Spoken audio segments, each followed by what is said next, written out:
Astaghfirullah. Bismillahirrahmanirrahim. Assalamualaikum warahmatullahi wabarakatuh. Alhamdulillah wassalatu wassalamu ala Rasulillah wa ala alihi wa sahbihi wa mawalah wa la hawla wa la quwwata illa billahi wa ba'du. Alhamdulillah, di pagi menjelang siang ini kita bisa kembali duduk di Masjid Nidaul Ilmi dalam rangka kajian rutin setiap Rabu jam 10, dan pembahasan di hari ini kita akan membahas seputar mukaffirat minadz-dzunub, hal-hal yang bisa menghapuskan dosa-dosa.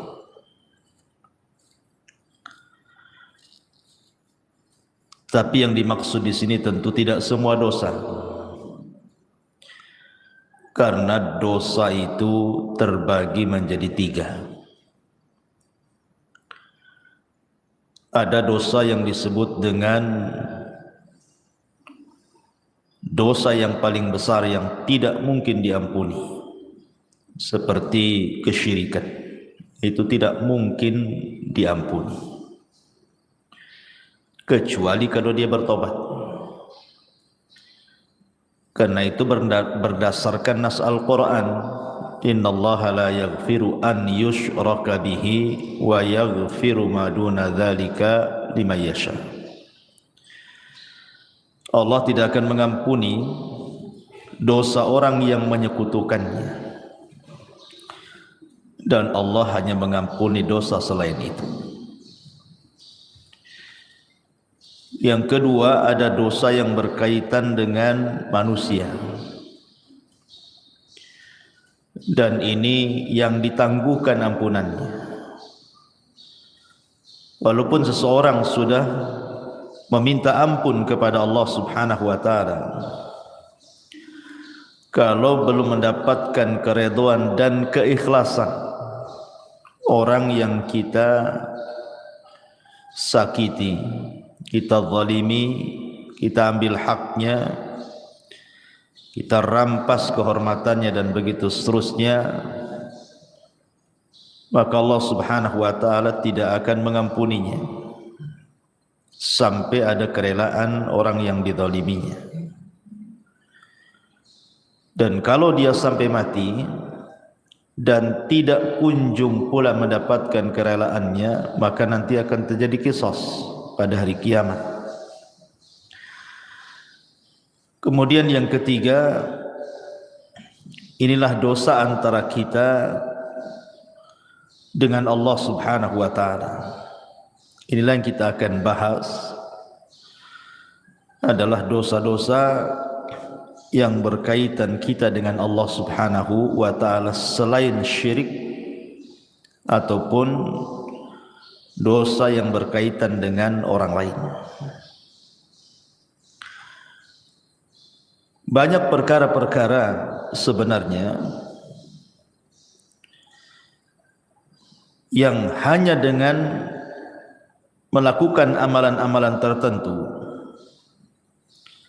maka Allah Subhanahu wa taala dengan sendirinya akan mengampuni dosa-dosa kita. Bahkan ada amalan-amalan itu yang kalau dilakukan itu, walaupun dosa kita sebanyak buih di lautan, maka Allah Subhanahu wa taala akan mengampuninya. Seperti apa contohnya? Nabi sallallahu alaihi wasallam bersabda dalam sebuah hadis,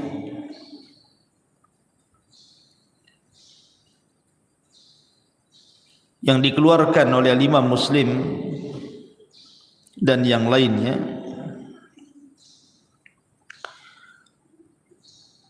ketika menyebutkan riwayat tentang dosa-dosa yang akan diampuni walaupun dosa itu sebanyak buih di lautan. Kata Nabi sallallahu alaihi wasallam,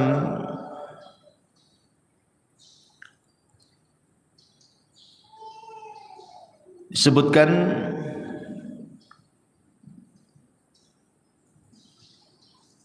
Taib.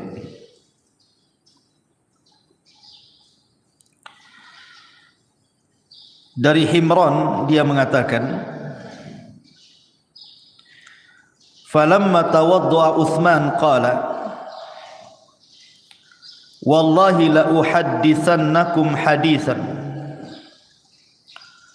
wallahi laula ayah fi kitabillahi ma haddathtukumuhu inni sami'tu Rasulullah sallallahu alaihi wasallam yaqul la yatawadda rajulun fayuhsinu wudu'ahu thumma yusalli salata illa ghufira lahu ma bainahu wa bainas salati allati taliha. Qala Urwah al-ayah innal ladzina yaktumuna ma anzalna minal bayyinati wal huda ila qaulihi al-la'inun, rawahu Muslim.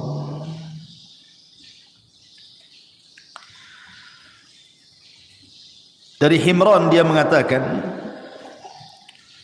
ketika Uthman ibn Affan radhiyallahu anhu, beliau melakukan wudu. Kemudian dia mengatakan, demi Allah, saya akan ceritakan kepada kalian sebuah hadis. Demi Allah, kalau bukan karena ayat dalam Al-Quran, tentu aku tidak akan ceritakan ini kepada kalian. Aku mendengar Nabi SAW bersabda, tidaklah seseorang berwudu, kemudian memperbaiki wudunya, kemudian salat, maksudnya salat 2 rakaat wudu, kecuali akan diampuni antara dia dan jarak solat dia yang akan dilakukan setelahnya. Maka Urwah mengatakan yang dimaksud ayat oleh Uthman itu adalah sesungguhnya orang-orang yang menyembunyikan apa yang kami turunkan dari keterangan-keterangan dan petunjuk sampai kepada perkataannya, merekalah orang-orang yang akan dilaknat oleh Allah Subhanahu wa ta'ala. Lihat bagaimana di sini Uthman ibn Affan radhiyallahu anhu menjelaskan bahwa wudu itu bisa menggugurkan dosa. Jadi tetesan-tetesan air wudu itu bisa menggugurkan dosa kita. Artinya bahwa hanya semata-mata kita berwudu itu sudah diteteskan dosa-dosa kita lewat air wudu tadi.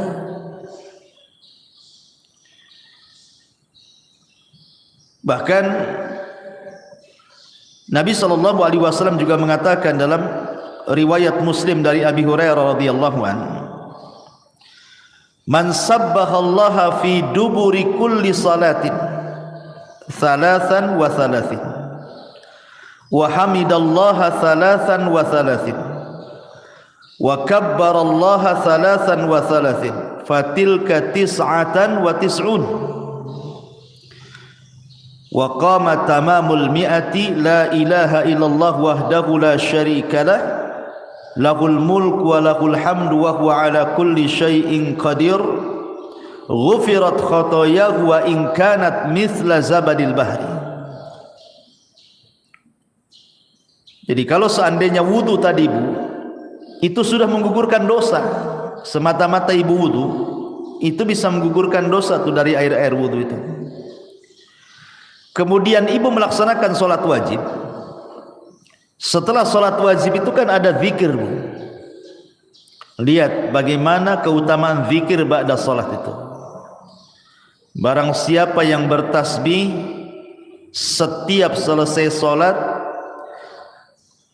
33 kali, maksudnya ucapan subhanallah, kemudian mengucapkan alhamdulillah 33 kali, kemudian mengucapkan takbir Allahu Akbar 33 kali, maka jumlahnya 99 kali, digenapkan dengan la ilaha illallah wahdahu la syarikalah lahul mulk wa lahul hamdu wa huwa ala kulli syai'in qadir, kecuali akan dihapuskan kesalahannya walaupun sebanyak buih di lautan.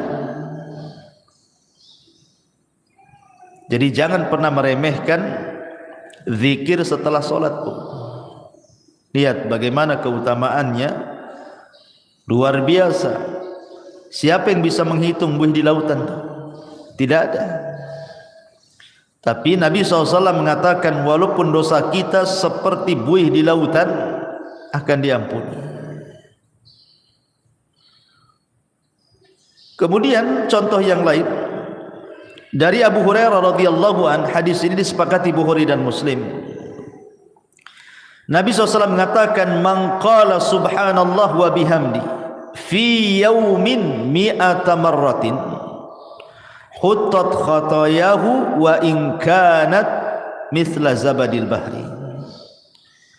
Siapa yang melazimkan ucapan subhanallah wa bihamdi, kan mudah, Bu, ya, subhanallah wa bihamdi, sekali dengar saja hafal tuh. Fi yaumin mi'ata marrah, dalam satu hari itu 100 kali.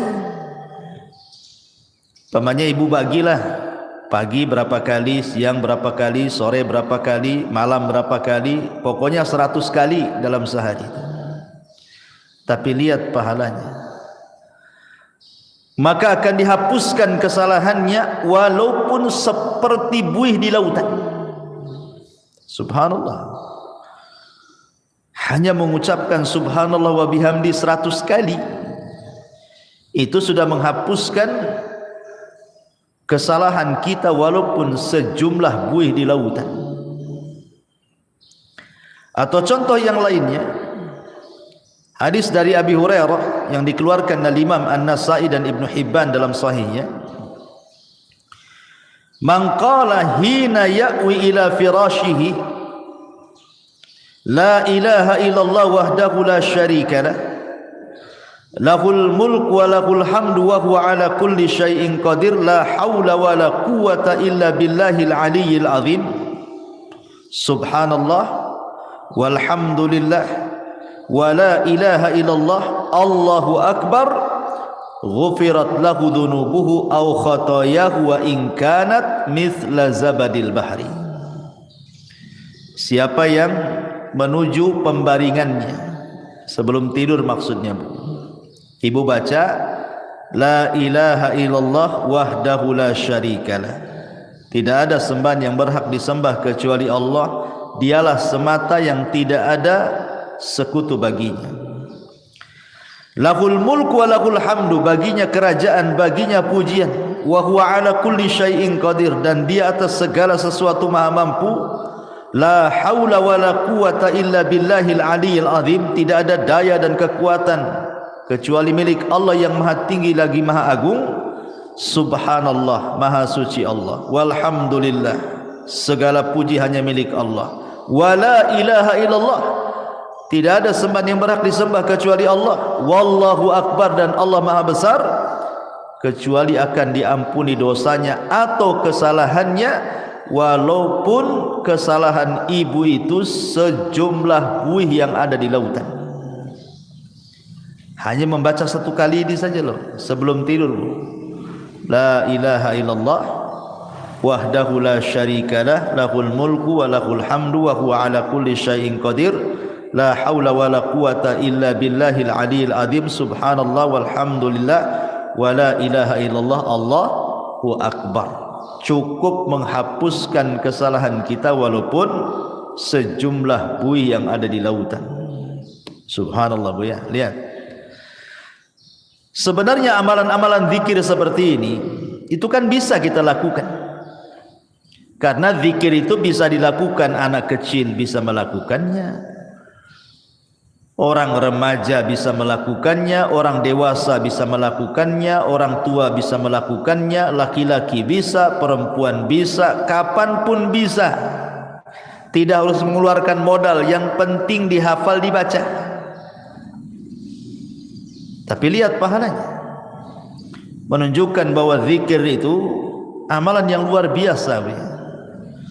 Salah satu penyebab dosa-dosa kita diampuni adalah dengan cara berzikir, baik berzikir yang sudah ditetapkan seperti setelah solat yang saya tadi sebutkan, ataupun sebelum tidur, ataupun zikir umum tadi, membaca subhanallah wa bihamdi 100 kali. Tapi itu sudah cukup tuh menghapuskan dosa kita walaupun sejumlah buih di lautan. Luar biasa. Sebenarnya Islam itu mudah gitu ya. Cuman kita saja yang kadang-kadang sulit untuk atau malas untuk melakukannya. Zikir kan beda Bu dengan solat. Harus ke masjid kalau laki-laki, harus ada gerakan walaupun ibu di rumah. Zakat harus pakai harta, haji apalagi capek-capek. Zikirnya hanya ngomong saja. Itu saja kadang-kadang malas kita berzikir. Tapi kita akan sebutkan beberapa amalan yang bisa menghapuskan banyak dosa. Yang pertama, bersolawat. Bersolawat kepada Nabi sallallahu alaihi wasallam. Dari Anas radhiyallahu an, Nabi sallallahu alaihi wasallam bersabda, "Man shalla alayya salatan wahidatan sallallahu biha asyra salawatin wa khutta anhu biha asyra sayyiatin wa rafa'ahu Allahu biha asyra darajat." Barang siapa yang bersalawat kepadaku 1 kali, kata Rasulullah, maka Rasul akan bersalawat 10 kali kepada kita, dan kesalahan kita akan dihapus sebanyak 10 kesalahan, dan kita akan diangkat dengan 10 tingkatan. Hanya bersalawat saja Bu. Allahumma salli ala Sayyidina Muhammad. Hanya ngomong begitu. Maka Allah akan utus malaikat membawa salawat kita menuju mana? Malaikat akan datang ke kuburan Nabi. Kemudian akan memberitahukan kepada Nabi kita bahwa ada di antara umatmu yang bersalawat kepadamu. Maka Rasul akan bersalawat 10 kali kepada kita Bu. Subhanallah. Apalah sulitnya bersalawat? Sambil jalan dari sini pulang atau tadi dari rumah ke sini, Allahumma sholli ala Muhammad, kan enggak ada susah. Biasakan. Kalau bisa setiap ibu kaget itu yang dibaca. Karena saya di masyarakat itu aneh-aneh, kalau orang kaget apa pula yang diomongkan tuh. Ya. Bahkan saya punya kawan tuh, kalau kaget bilang jangkrik. Kan sayang gitu. Kaget aja jangkrik katanya. Ya Allah kan. Apa susahnya Allahumma sholli ala Muhammad daripada jangkrik yang disebut?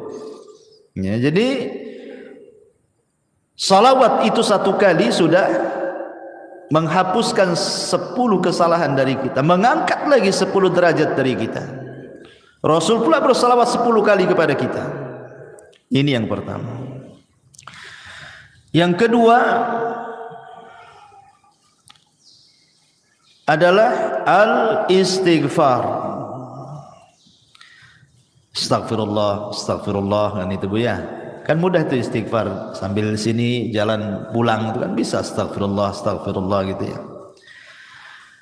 Disebutkan dalam sebuah hadis, Nabi sallallahu alaihi wasallam mengatakan, "Man lazimal istighfar ja'alallahu min kulli dzikin faraja." Siapa yang melazimkan baca istighfar, maka Allah akan jadikan kesulitannya lapang. Bahkan Nabi Allah Subhanahu wa taala berfirman, "Wa man ya'mal su'an aw yadhlim nafsah thumma yastaghfirillaha yajidillah ghafurar rahimah." Siapa yang melakukan kesalahan dan mendolimi dirinya, kemudian dia memperbanyak istighfar, maka Allah Subhanahu wa taala akan mengampuni dosanya, karena dia zat yang maha pengampun lagi maha penyayang. Dan lebih khusus lagi Rasul mengatakan, man istaghfarallaha fi duburi kulli salatin thalatha marrat faqala astaghfirullah alladzi la ilaha illahu al-hayyul qayyum wa atubu ilaih ghufira lahu wa in kana qad farra minaz zahfi.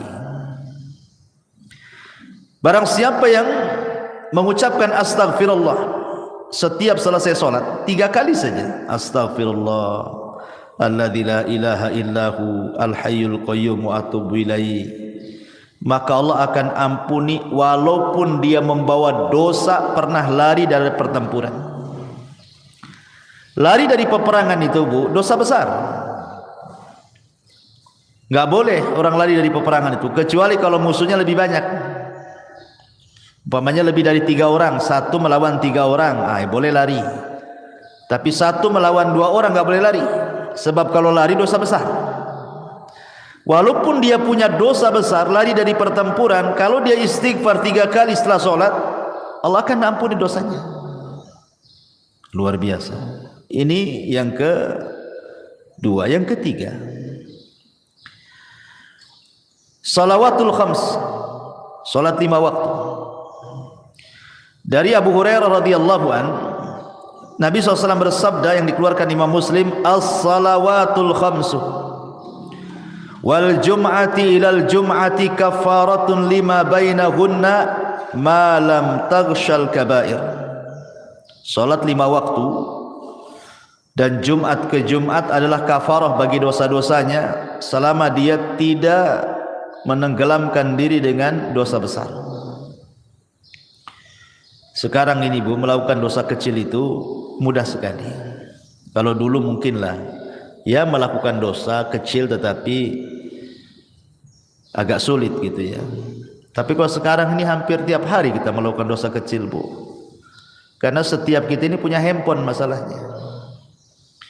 Terkadang di handphone itu kan nengok YouTube, nengok Facebook, nengok TikTok, ya kan? Atau apalah gitu ya. Terkadang nengok aurat di situ, entah laki-laki entah perempuan. Ya, yang di iklan-iklan lewat gitu kan. Kadang-kadang yang lewat di iklan itu kan enggak pakai jilbab juga tuh. Kadang-kadang ada yang lagi sepak bola gitu kan, di atas lutut celananya itu kan aurat laki-laki. Kadang terlihat laki-laki, terlihat aurat perempuan hampir setiap hari. Entah di iklan, entah di apa gitu kan. Itu kan termasuk dosa kecil. Maka kalau seseorang kemudian melanggengkan solat 5 waktu, maka solat dari zuhur ke asar, asar ke maghrib, maghrib ke isya, isya ke subuh, subuh ke zuhur, itu di antara selang waktu solat wajib ke wajib berikutnya itu menghapuskan dosa. Bahkan di zaman Nabi ada seorang anak muda itu berkhalwat dengan seorang perempuan, tapi tidak melakukan zina, maksudnya zina benaran. Hanya mungkin ya pegang-pegang, peluk-peluk, cium-cium gitu saja kan. Tapi tidak sampai zina besar. Tapi di mata para sahabat, dosa yang seperti itu sudah dianggap dosa besar itu. Nyesel dia. Datang dia kepada Nabi. Rasul, saya sudah melakukan dosa besar katanya. Kenapa? Kata Rasul, tadi saya berkhalwat dengan seorang perempuan begini, tapi tidak sampai melakukan zina besar. Hanya berkhalwat saja. Kata Nabi SAW, hal shallaital asra ma'iya jama'atan. Apakah tadi engkau solat asar bersamaku jamaah? Kata anak muda ini, ya wahai Rasul. Apa kata Rasul? Idhab faqad ghafarallahu lak. Pergi kamu, Allah sudah ampuni dosamu. Kenapa? Karena Allah mengatakan innal hasanat yudhibna sayyi'at, bahwa kebaikan-kebaikan itu bisa menghapuskan keburukan. Baik, selanjutnya apa lagi? Sedekah. Dalam sebuah hadis yang dikeluarkan ataupun dari sahabat Hudzaifah bin Yaman ketika Umar bin Khattab radhiyallahu an menanyakan kepada Hudzaifah soal fitnah yang akan terjadi di akhir zaman, maka kemudian adalah yang kemudian Hudzaifah bin Yaman mengatakan, ana sami'tuhu yaqul, aku mendengar Nabi SAW bersabda, kata Hudzaifah, fitnatur rajuli fi ahlihi wa malihi wa jarihi tukaffiruha as-salatu was-siyamu was-sadaqah. Fitnah seseorang dari keluarganya, dari hartanya, dari tetangganya itu bisa digugurkan dengan salat, puasa dan sedekah. Jadi sedekah juga bisa menggugurkan dosa.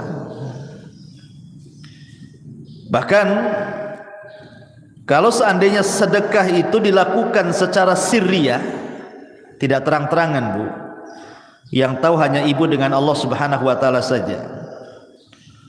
Gimana caranya Ustaz sedekah sirriyah itu? Oh, gampang. Sekarang kan di handphone itu sudah banyak tuh program SMS banking itu, Bu, ya. Kirim saja lewat SMS banking. Kemudian coret namanya, kan? Gak nampak tuh. Pengirimnya dicoret. Kan tidak ada yang tahu siapa pengirimnya. Sudah gitu saja. Tinggal konfirmasi. Ya, jangan dikasih tahu konfirmasinya. Kalau udah tahu nomornya, tahu pula dia, kan? Pakai nomor lain. Ya, jadi orang tak tahu yang nerima sumbangan tuh. Makanya Nabi SAW mengatakan, sadaqatus sir tudfi'u ghadaba rabb. Bahwa sedekah yang tidak terang-terangan itu bisa menghilangkan kemurkaan Allah Subhanahu wa taala. Bahkan dalam riwayat, tudfi'ul khati'ah kama yudfi'ul ma'un nar. Bisa menghilangkan kesalahan seperti api bisa dipadamkan dengan air. Rawahu Tirmidzi. Jadi sedekah juga bisa menggugurkan dosa. Kemudian apalagi intidharus shalah. Intidharus shalah, menunggu waktu salat. Rindu rasanya ibu itu di rumah itu kapan zuhur kok lama kali ya, katanya. Nanti sudah sholat zuhur kapan, asar ini kok lama kali. Habis asar, aduh kapan nih maghrib ini kok lama kali. Ini terbalik, aduh udah zuhur lagi, katanya. Nanti asar cepat kali waktu ini, baru tadi itu sudah asar. Ah, itu sholat jadi beban bagi dia tuh kalau ngomong kayak gitu tuh. Tapi kalau orang rindu menunggu sholat dan ingin sholat kembali, maka Nabi SAW mengatakan, isbagul wudu fil makari wa i'malul aqdam ilal masajid wa intidharus salati ba'das salah yughassilul khataya ghuslan. Sempurnakan wudumu ketika engkau susah untuk berwudu, entah airnya dingin, kayak sekarang kan lagi hujan terus nih di Batam nih, perasaan greges terus kan, Bu, ya, dingin-dingin terus. Apalagi datang subuh, nengok air kayak nengok es gitu ya. Tapi dipaksakan wudu, nah, itu namanya menyempurnakan wudu. Gak suka nyentuh air pun tetap dia berwudu. Ataupun melangkahkan kaki ke masjid, ataupun menunggu sholat setelah sholat, maka itu bisa mencuci kesalahan-kesalahannya. Hadis ini sahih ala syarti Muslim dan dikatakan oleh Syekh Albani sebagai hadis sahih. Jadi menunggu salat ke salat itu bisa menggugurkan dosa. Kemudian apalagi seseorang yang terkena penyakit ataupun seseorang yang dilanda kesulitan, kesedihan, masalah gitu ya. Kemudian dia sabar. Kata Nabi SAW dari hadis Aisyah radhiyallahu anha, ma min musibatin tusibul muslim illa kaffarallahu biha anhu hatta syaukata yushakah. Rawahul Bukhari. Tidaklah sebuah musibah menimpa seorang muslim kecuali Allah Subhanahu wa taala akan jadikan itu kafarah bagi dia, penghapus dosa-dosanya. Sampai kepada duri yang menancap sekalipun kalau dia sabar. Umpamanya ibu ni jalan kaki dari sini, tiba-tiba kok adalah yang nancap itu, entah tusuk sate gitu ya, atau mungkin duri tanaman. Kemudian ibu merasakan sakit, tapi ibu tidak ngeluh, ibu sabar gitu ya. Alhamdulillah, mudah-mudahan ini jadi penghapus dosa gitu ya. Itu bisa menghapuskan dosa tuh ya. Tapi jangan ditusukkan, ambil peniti, tusukkan pula kan itu. Itu sengaja ditusuk-tusukkan. Tak boleh itu menyakiti badan.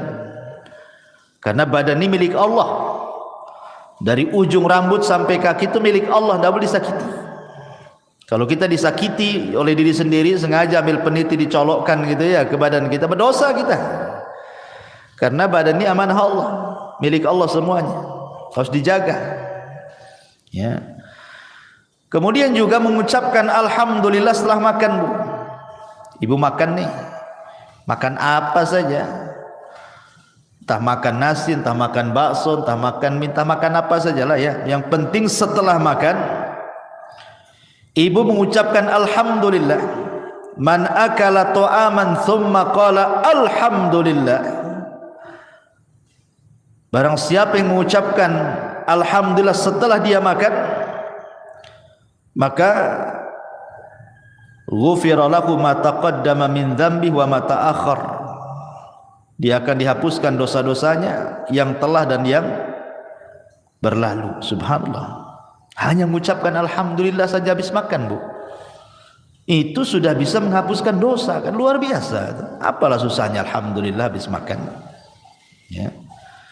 Kemudian juga ketika salat, Bu, ketika amin, ketika imam mengatakan ghairil maghdubi alaihim waladdallin, amin ya gitu ya. Ketika imam mengatakan amin, nah, kita juga ikut tuh amin. Artinya aminnya imam dengan aminnya makmum itu harus sama. Jangan imam dulu baru makmum, tidak. Dengar imam waladzalin saja, langsung ibu amin. Jadi aminnya ibu dengan aminnya imam itu sama. Maka kata Nabi sallallahu alaihi wasallam, "Idza ammanal imam fa aminu fa innahu man wafaqa ta'minahu ta'minal malaikati ghufira lahu ma taqaddama min dzambi."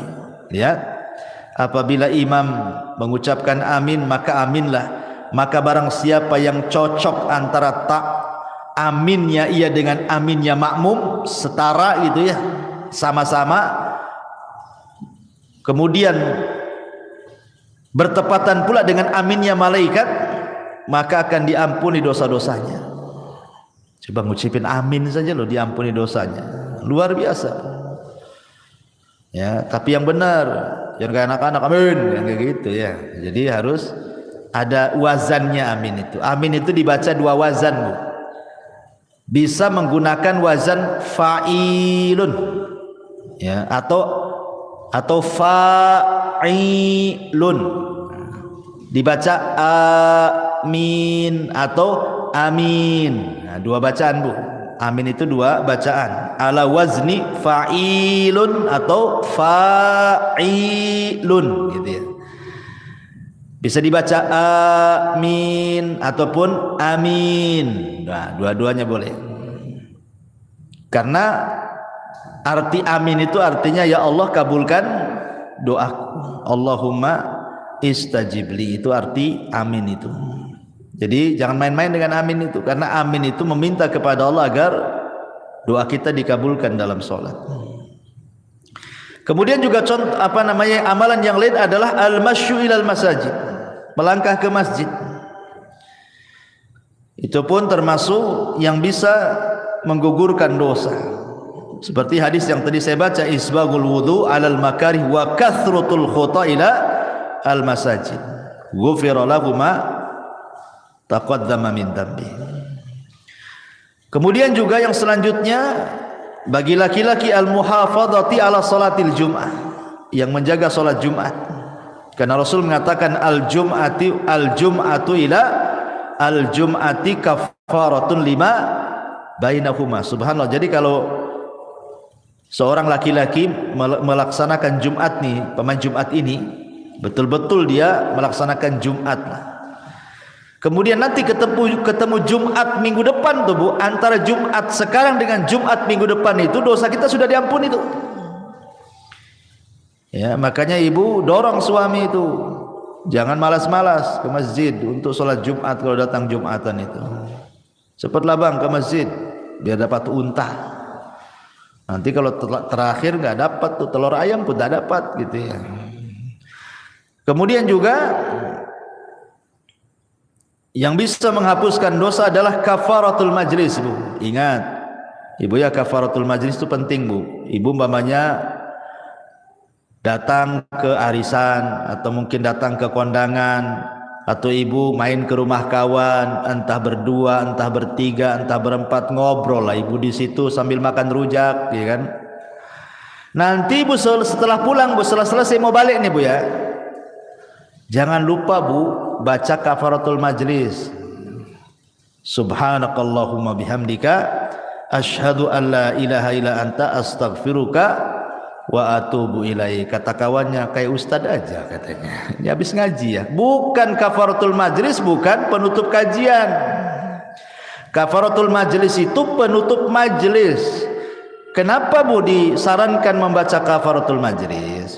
Yang namanya orang ngobrol bertiga, berempat, apalagi orang rame Bu, terkadang adalah yang keseleo ngomong tuh, entah keseleo akhirnya bicarakan orang, entah terlalu kasar nyinggung orang yang ada di situ.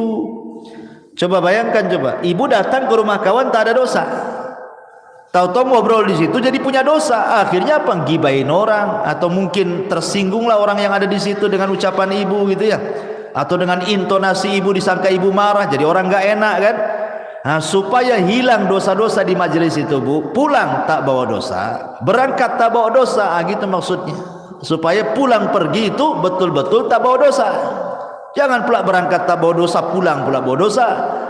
Nah, itu pentingnya kafaratul majlis. Kemudian juga ibu kalau dengar azan Bu, kan di situ apa namanya, ada doa.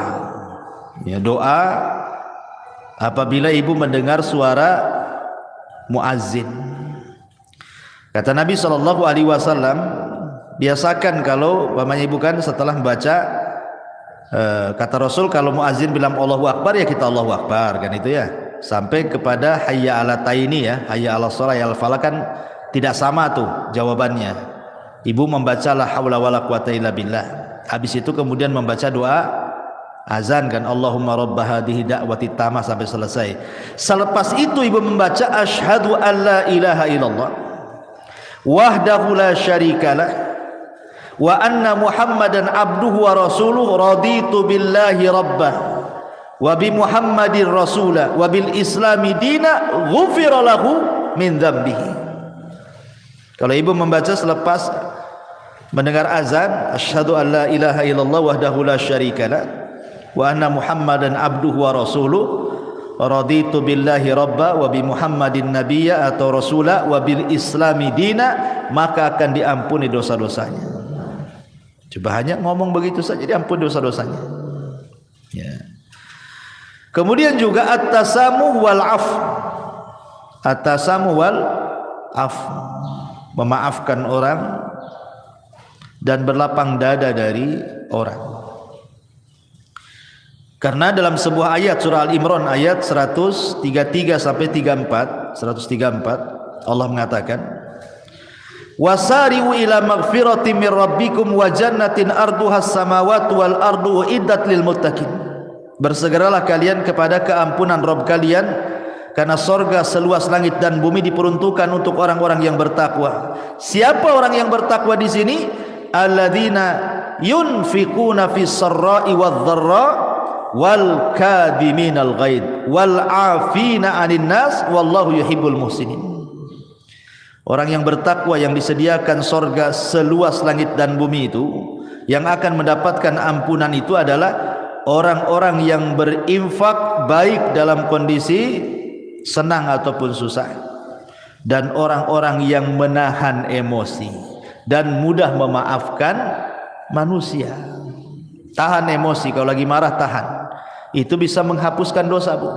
Jadi kalau ada orang yang nyakiti ibu, tiba-tiba ibu dimarahi orang, digibai orang, ya ibu manusiawi kan, pasti mau marah kan itu.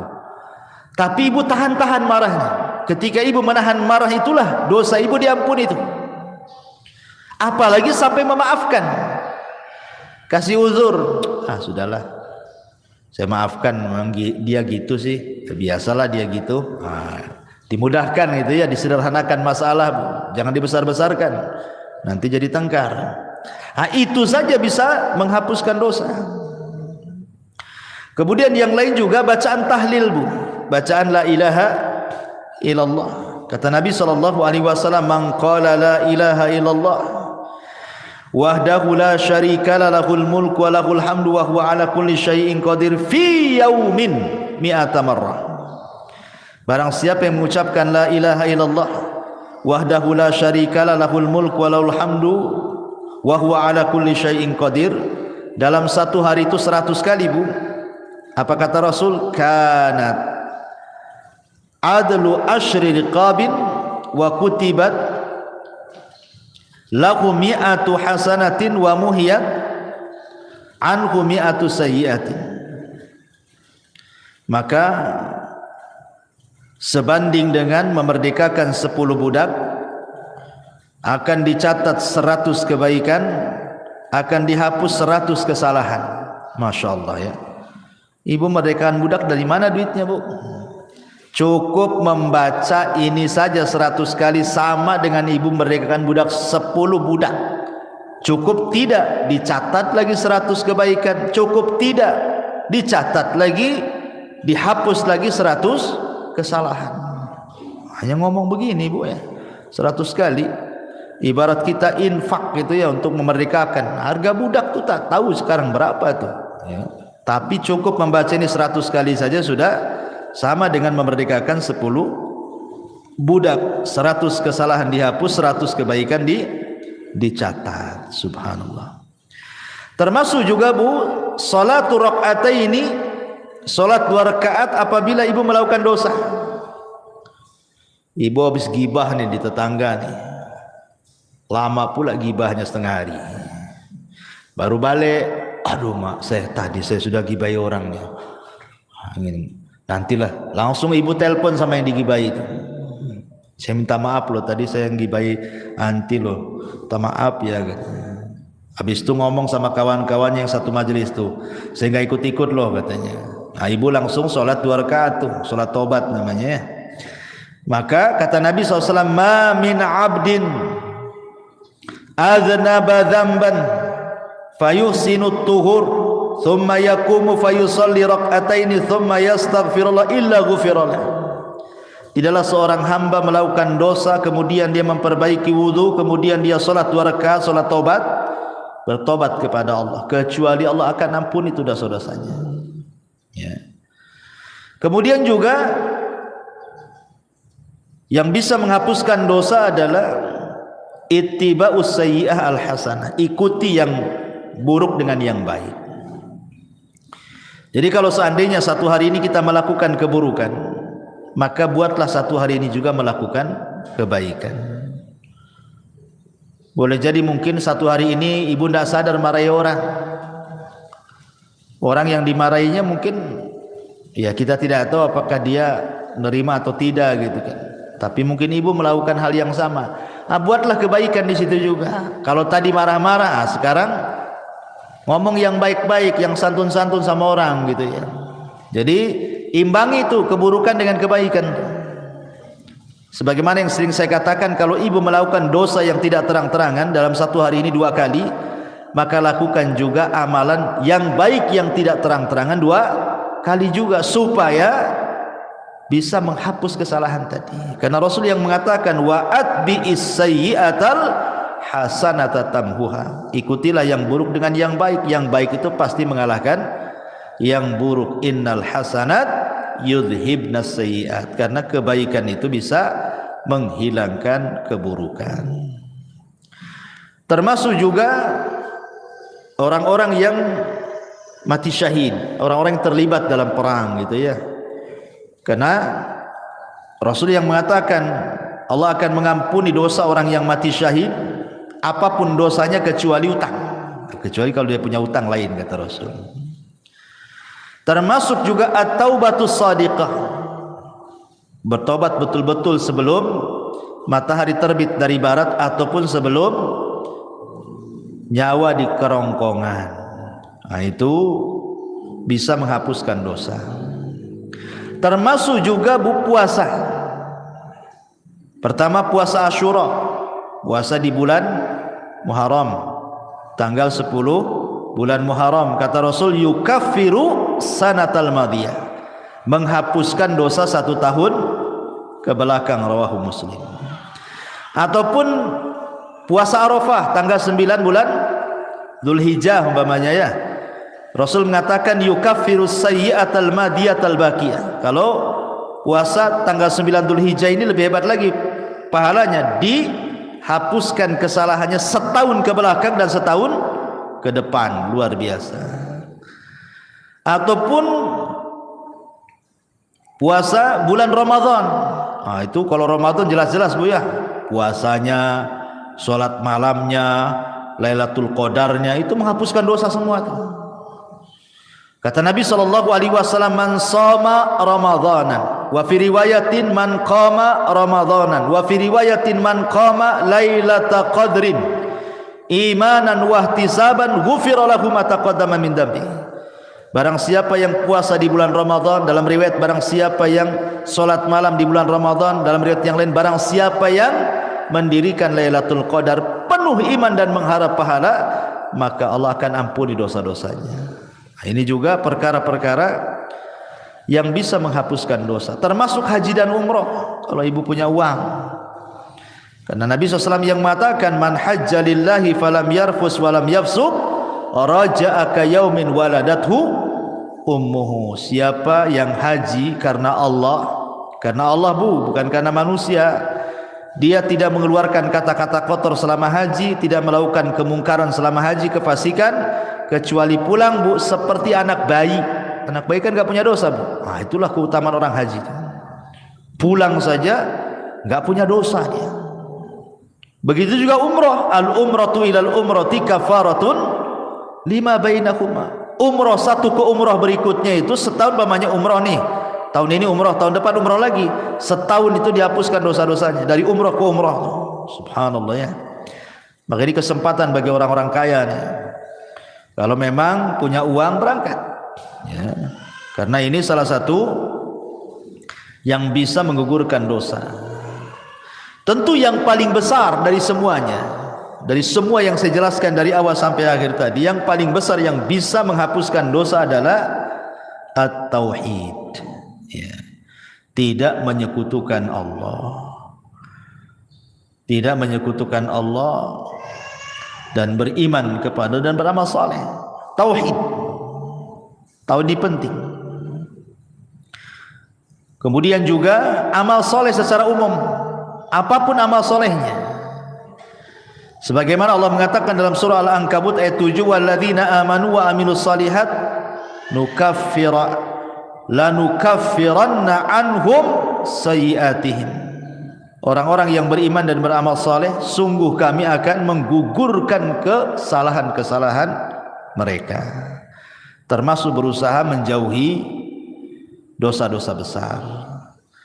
Dalam surah An-Nisa 31 Allah mengatakan in tajtanibu kabaira ma tunhauna anhu nukaffiru ankum sayyiatikum. Jika kalian menjauhi dosa-dosa besar, syirik, zina, minum khamar dan begitu seterusnya, apa yang telah dilarang, maka kami akan gugurkan dari kalian kesalahan kalian.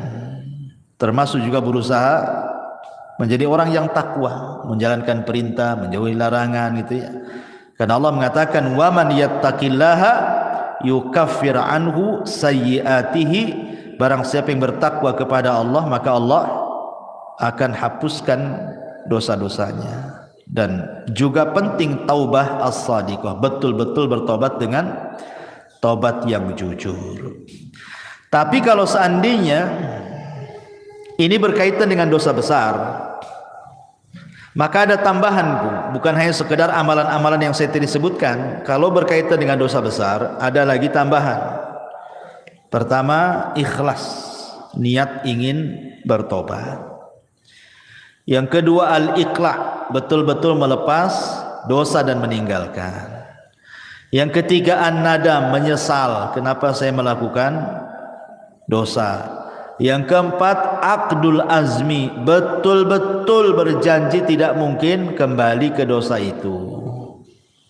Kemudian yang kelima, ikuti dosa yang sudah dilakukan dengan kebaikan supaya dosanya bisa terhapuskan. Dan kalau itu berkaitan dengan hak adami, hak-hak manusia, maka kembalikan. Pernah ngambil, balikin apa yang sudah diambil. Pernah zalimi, minta keridhaannya agar dimaafkan kezalimannya. Dan begitu seterusnya. Ma'asyiral muslimat yang dimuliakan Allah Azza wa Jalla. Adapun tentang keutamaan taubat sendiri, bertobat kepada Allah Azza wa Jalla, yang pertama, taubat itu menjadi penyebab Allah itu suka dengan kita. Makanya ada doa, Allahumma ij'alni minat tawwabin waj'alni minal mutatahhirin. Setiap kita habis wudu itu kan, ya Allah jadikan aku termasuk orang-orang yang bertobat dan termasuk orang-orang yang bersuci. Setiap wudu kita meminta kepada Allah seperti itu kan. Kenapa? Karena Allah mengatakan innallaha yuhibbu tawwabin wa yuhibbul mutatahhirin, karena Allah suka dengan orang-orang yang tobat dan suka dengan orang-orang yang bersuci. Ya. Yang kedua, bahwa tobat itu menyebabkan Allah mengampuni kesalahan kita dan menerima amalan kita. Dengan tobat itu Allah akan memaafkan kesalahan kita dan menerima amalan kita. Yang ketiga, dengan tobat itu kita diselamatkan dari neraka dan dimasukkan ke dalam surga, dan itulah keberuntungan yang sebenarnya. Faman zuhziha 'anil nar wa udkhilal jannah faqad faz. Siapa yang dikeluarkan dari neraka dan dimasukkan ke dalam surga, itulah keberuntungan yang sesungguhnya. Termasuk penyebab seseorang mendapatkan rahmatnya. Orang yang suka tobat itu, maka akan datang rahmat Allah. Karena Allah mengatakan Allah itu lebih senang dengan tobatnya seorang hamba dibandingkan seseorang yang safar ke padang pasir bawa unta dan semua perbekalannya di atas unta. Ketika dia tidur, minggat pula lah unta itu karena nggak diikat. Akhirnya orang ini temenung, matilah aku di padang pasir ini, tak ada minum, tak ada makan, tak ada unta katanya kan. Akhirnya dia cari sana sini enggak ketemu, sudah pasrah dia mau mati di padang pasir. Akhirnya dia pun tertidur. Ketika terbangun, untanya pula depan mukanya. Apa enggak senang, Bu? Tapi Rasul mengatakan Allah lebih senang kepada hamba yang bertobat dibandingkan orang ini yang mendapatkan unta dan perbekalannya. Kenapa? Karena Allah itu akan mencurahkan rahmatnya kepada orang yang bertobat. Termasuk tobat juga adalah sebab mendapatkan pahala besar, dan termasuk tobat juga adalah mendapatkan banyak kebaikan setelah keburukan yang dilakukannya. Baik, ma'asyiral muslimat yang dimuliakan Allah Subhanahu wa taala, intinya bahwa seorang hamba itu tidak boleh bosan untuk mencari rahmat Allah Subhanahu wa taala. Karena walaupun malaikat, Bu, malaikat itu hamba yang tidak pernah bermaksiat kan, Bu. Tapi Adam itu adalah makhluk yang bermaksiat. Tetapi Allah Subhanahu wa taala muliakan Adam dibandingkan malaikat kan, Bu. Adam bermaksiat, kemudian bertobat. Malaikat bertobat terus, tak pernah maksiat. Tapi Allah muliakan Adam. Kenapa? Perhatikan hadis Nabi sallallahu alaihi wasallam. Kata Nabi sallallahu alaihi wasallam, "Walladzi nafsi biyadi, law lam tudhnibu la dhahaballahu bikum wa la jaa biqaumin yudhnibun fayastaghfirunallaha fayaghfiru lahum." Demi zat yang jiwaku di tangannya, kata Rasul, seandainya kalian tidak melakukan dosa seperti malaikat, anggaplah kalian seperti malaikat, tidak punya dosa, tidak pernah melakukan dosa, tentu Allah akan binasakan kalian semua, dan akan didatangkan sebuah kaum yang berdosa kemudian minta ampun kepada Allah, Allah pun ampuni dia. Kenapa? Karena Allah suka dengan orang yang bertobat. Lah macam mana orang bertobat kalau tak punya dosa? Kan bertobat tu karena punya dosa, kemudian dia bertobat. Allah suka tu dengan orang yang bertobat. Tapi jangan disengaja buat dosa, nanti tak sempat pula bertobat. Ya. Jadi maksudnya di sini adalah lihat bagaimana keutamaan orang yang bertobat kan. Karena memang Allah Subhanahu wa taala sudah memang melekatkan kepada anak Adam itu pasti berbuat dosa. Kullu bani Adam khata'un wa khairul khata'in at-tawwabun, kan itu. Setiap anak Adam itu pasti dosa. Pasti melakukan dosa. Kalau ada ibu yang mengatakan saya tidak pernah berbuat dosa, kadzabti, dusta ibu ini. Dustakan orang yang mengatakan saya tidak pernah berbuat dosa. Karena dosa itu macam-macam. Tetapi sebaik-baik orang yang melakukan dosa, tobat. Ya, bertobat kepada Allah Subhanahu wa taala. Ma'asyiral muslimat yang dimuliakan Allah Azza wa Jalla, yang jelas bahwa ingat, sebesar apapun dosa kita,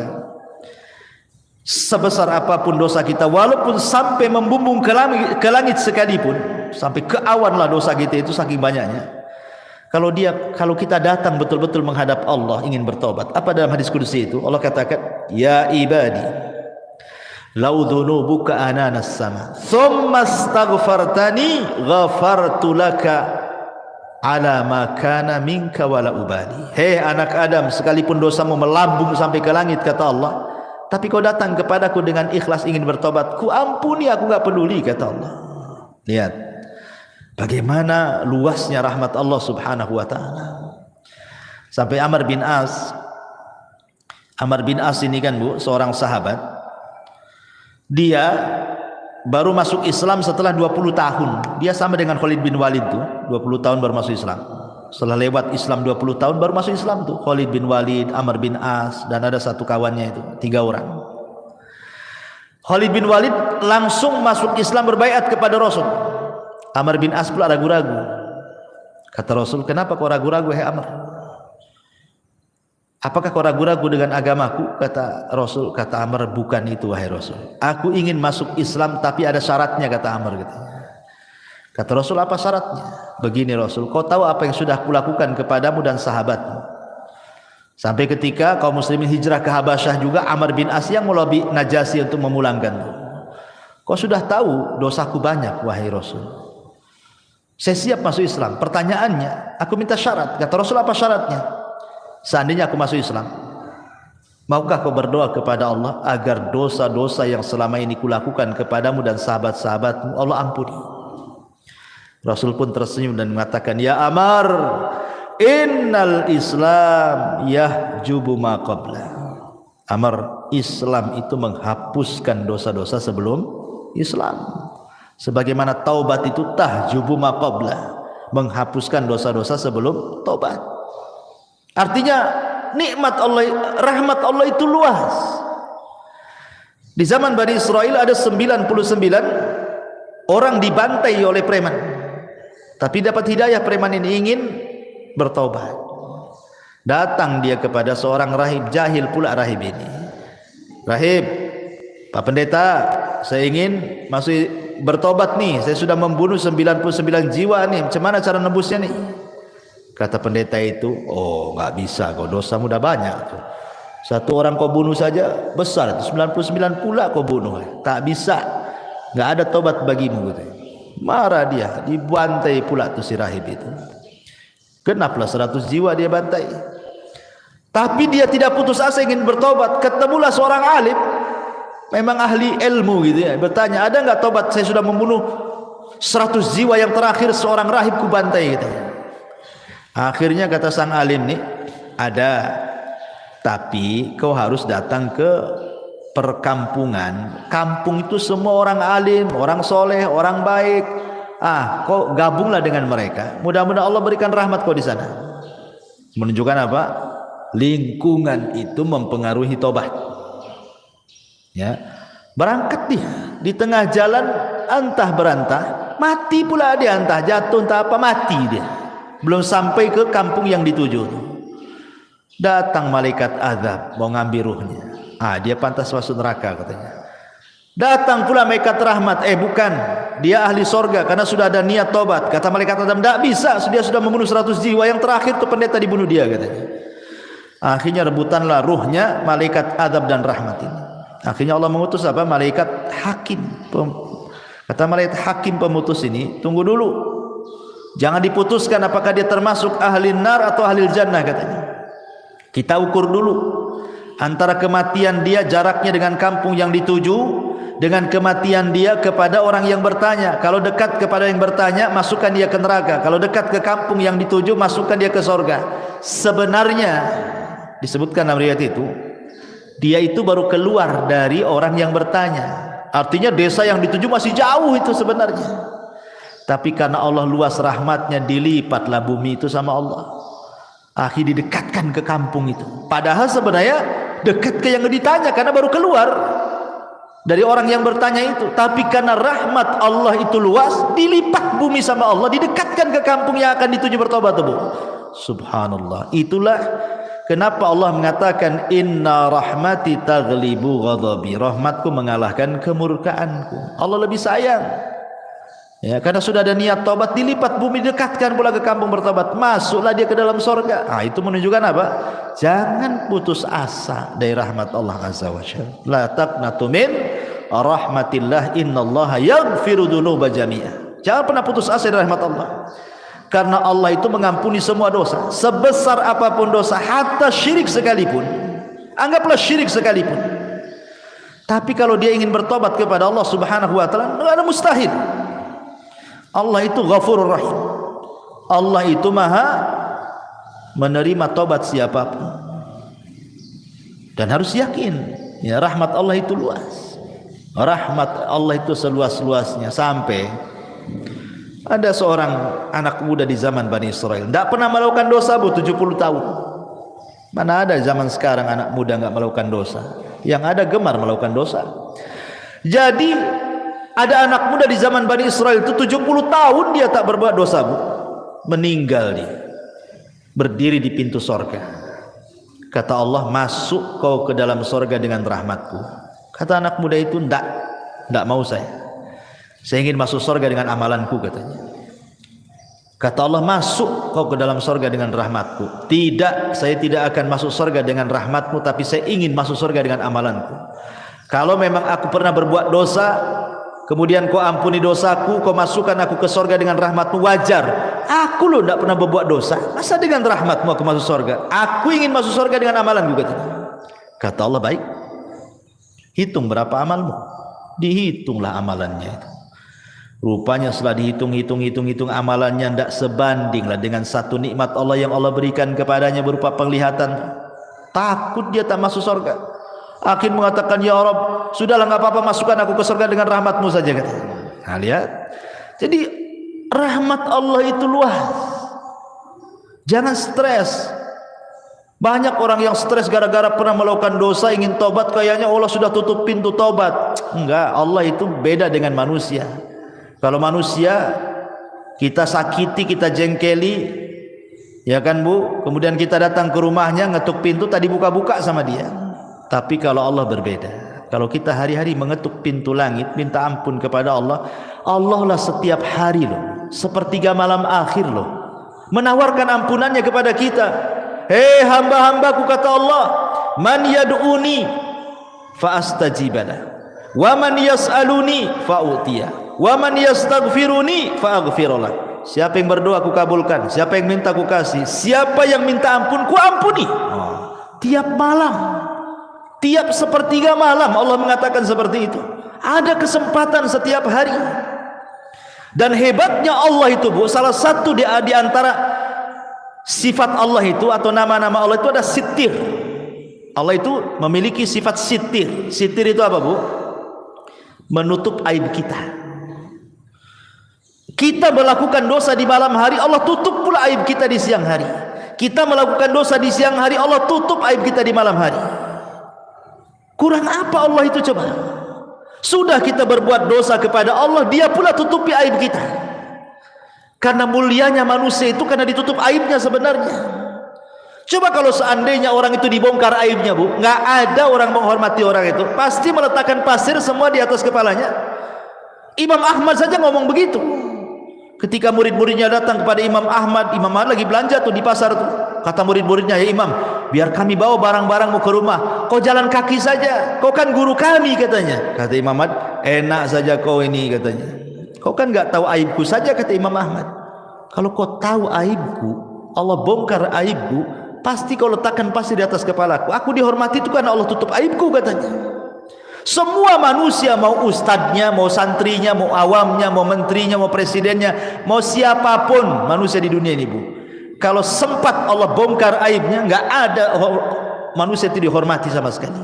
Jangankan itu, gara-gara ngomong satu kali kepleset, Bu, yang tadinya ditokohkan, dibanggakan, dipuji, ngomong pula di YouTube salah, kepleset, menghina anu, menghina ini, dia dibully sama netizen, habislah dia, Bu. Itu baru kepleset satu tuh, sudah dihabiskan nih, nggak dihormati lagi, dicaci maki yang ada itu sama netizen. Gimana kalau satu umur dia betul-betul ditampakkan aibnya? Ya Allah ya Rabb, tidak ada manusia yang mulia di hadapan manusia. Bersyukur kita punya Allah itu maha sitir. Ya, sudah kita berbuat dosa, Allah tutup pula. Alhamdulillah. Dan habis itu Allah kasih pula peluang kita bertobat. Enak, Bu. Kalau ibu buat salah sama saya, Bu, ibu minta maaf, paling jawaban saya, nantilah, tengoklah. Kalau pantas dimaafkan, saya maafkan. Kalau tak pantas, ya tak saya maafkan. Nah itu kalau kita tuh. Kalau tidak, sudah kita berbuat salah sama Allah, Allah tutup aib kita, Allah kasih pula peluang tobat. Masya Allah. Allah itu Rahim, Rahman, Ghafur, ya, Latif, luar biasa nama-nama Allah Subhanahu wa taala. Wallahu a'lam bishawab. Ini saja yang bisa sampaikan, Bu. Ya, silakan kalau ada yang mau bertanya gitu sebelum kita tutup.